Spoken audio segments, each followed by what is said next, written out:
एक माँ की ममता। एक रात मनोज बाबू अपनी पत्नी मोना के साथ शादी की पार्टी से अपने घर को लौट रहे थे। रात ज़्यादा होने की वजह से कोई सवारी गाड़ी नहीं मिल रही थी। मनोज बाबू का घर मुश्किल से 3 किलोमीटर की दूरी पर देहरादून के एक पहाड़ी गांव में था। मुसीबत ये थी कि महीना सावन का था और ऊपर से जोरों की बारिश भी हो रही थी और उन्हें अपने घर पहुंचना भी ज़रूरी था।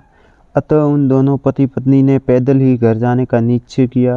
मोबाइल के टार्च की बुधीम सी रोशनी में वे दोनों आगे बढ़ने लगे।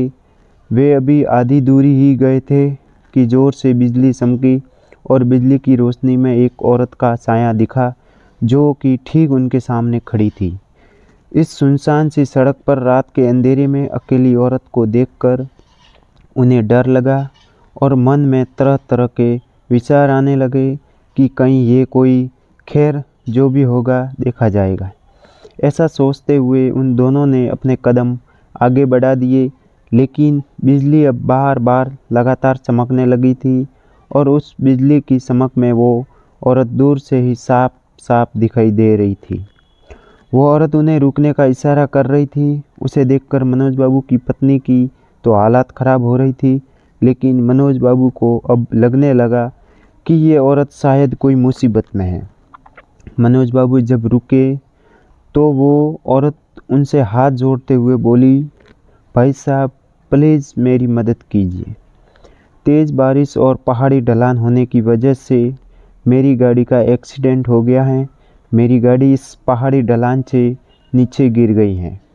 उसमें मेरी 1 साल की मासूम बच्ची है। प्लीज़ आप दोनों उसे बचा लीजिए।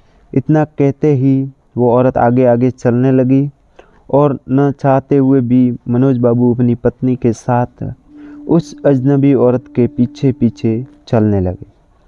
लेकिन एक अनजाने भय से उन दोनों का दिल ज़ोर ज़ोर से धड़क भी रहा था।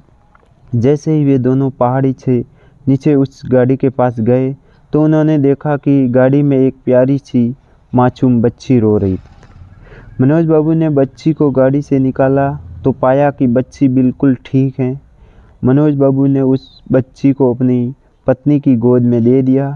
फिर मनोज बाबू को लगा कि ड्राइवर की सीट पर भी कोई है। जब वो आगे जाकर देखे तो उनके होश उड़ गए, क्योंकि ड्राइवर की सीट पर वही औरत खून से लथपथ होकर मरी पड़ी थी।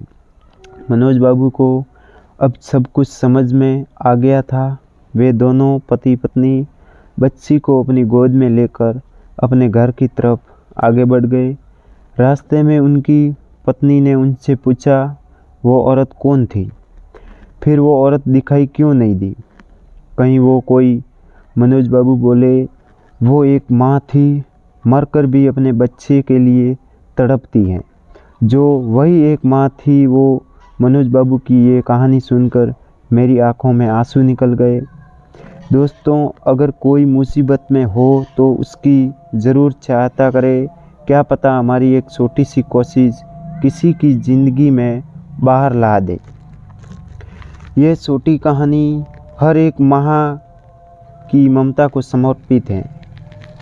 उम्मीद करता हूँ कि आपको ये कहानी अच्छी लगी होगी। अगर अच्छी लगी हो तो वीडियो को लाइक शेयर सब्सक्राइब ज़रूर करें। धन्यवाद।